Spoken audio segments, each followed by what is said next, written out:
We're going to look at how Zoom works on a Chromebook as a student.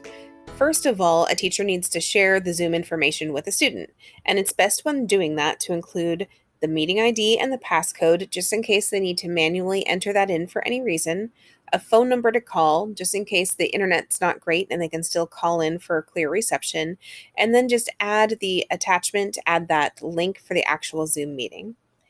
Now, before I click on the link, I want to make sure my name is correct in the Zoom app. The Zoom app has been pushed out to all student Chromebooks.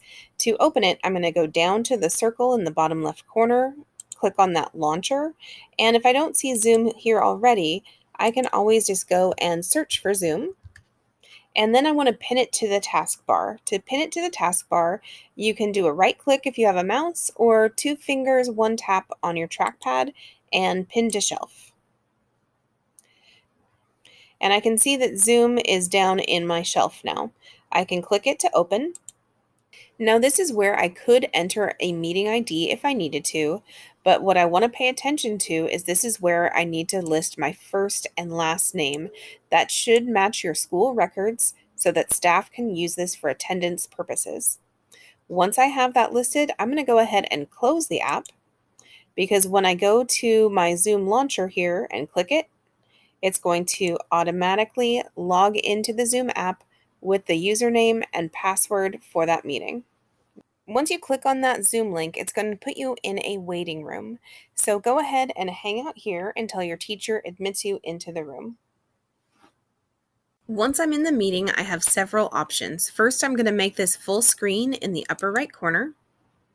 And the most important buttons would be knowing how to mute or unmute yourself, which you can do in the bottom left corner, as well as start and stop your video. There are little carrots next to those, so if I go to my video settings, you'll see I have several tabs where I can go through my video, audio, accessibility. These are some nice options to be able to quickly mute or unmute yourself, and it shows you those shortcuts, statistics, and about. But for the most part, knowing how to mute or unmute yourself, start and stop your video are very important. And then go over to participants.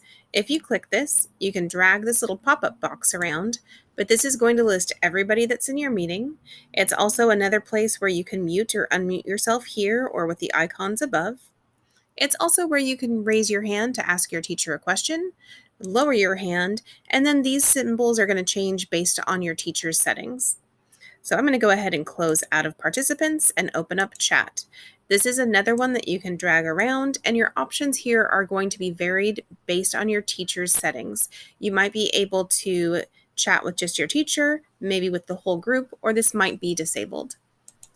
My other option would be then to share my screen. This is another one that your teacher can toggle off or on. If I click share screen, it's going to say which application, and if I have a lot of different items open, I can choose which one I want to share. And when I'm done sharing my screen, I can simply If we look across the top, you'll see gallery view. If I click on gallery view, it's going to take me to gallery view. And here you'll see a thumbnail of all the people in the class. And if it's a giant group, you might have a little carrot to go from screen to screen. If you click on speaker view, it's now in speaker view. Here you'll see the speaker as well as a screen that they might be sharing, and everyone else will be a smaller thumbnail across this column. And if you go to settings, that's going to take us back to those same settings we peeked at earlier. And if I go to exit full screen, something you can do is take this top bar, pull it to the side, and you'll see it kind of turn it opaque and let go.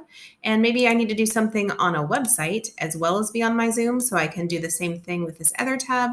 And now it's exactly half and half, and I can participate while doing something somewhere else. Now, when I'm all done with my Zoom meeting, I can go ahead and leave meeting. And yes, I really do want to leave the meeting.